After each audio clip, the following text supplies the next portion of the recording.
Išrinkti geriausi 2009 metų Lietuvos rankininkai. Pirmą kartą rengtas projektas per 2 savaitės sulaukė net 10,5 tūkstančių balsavusiųjų.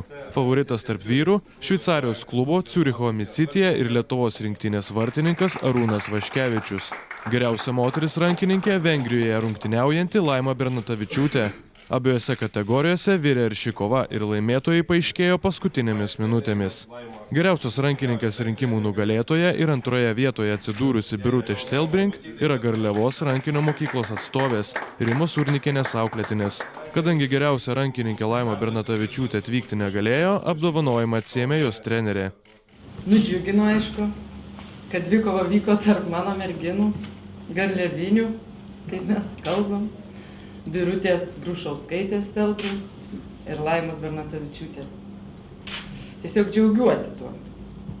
Iš dūšio sakau. Ir grįžus namo, dabar į treniruotę netgi šiandien savo mažosioms auklėtinėms pasigirsiu ir parodysiu, kaip reikia dirbti, kovoti ir stengtis, kad laimėtų tokius apdovanojimus. Geriausias Lietuvos rankininkas Arūnas Vaškevičius buvo nustebintas aktyvių balsavimų ir dėkojo rankinio mėgėjams. Esu pamalonintas gerbėjų, fanų, kad balsavo už mane. Aišku, tokie rinkimai vyko pirmą kartą Lietuvoje. Esu išrinktas pirmasis geriausias Lietuvos rankininkas. Tai yra tikrai malonu. Po apdovanojimų ceremonijos buvo aptarti ir Lietuvos vyrų rankinio rinktinės ateities planai. Šiuo metu vyksta pasiruošimas atrankos etapui į 2011 metų pasaulio čempionatą. Pirmosios kovos Turkijoje. Lietuvių varžovai pogrupėje Turkijos bei Makedonijos ekipos. Ruošiantis šiam turnyrui jau rytoj vyrai išvyksta į Minską, kur bus žaidžiamos kontrolinės rungtynės su Baltarusijos rinktine.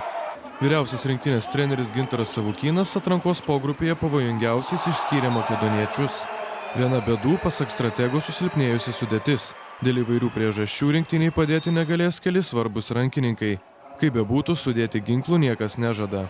Lietuvos šansus aš galiu pažadėti tikrai nuoširdžią kovą kiekvienose varžybose, o šansai yra, manau, visų komandų lygos iki pirmų varžybų.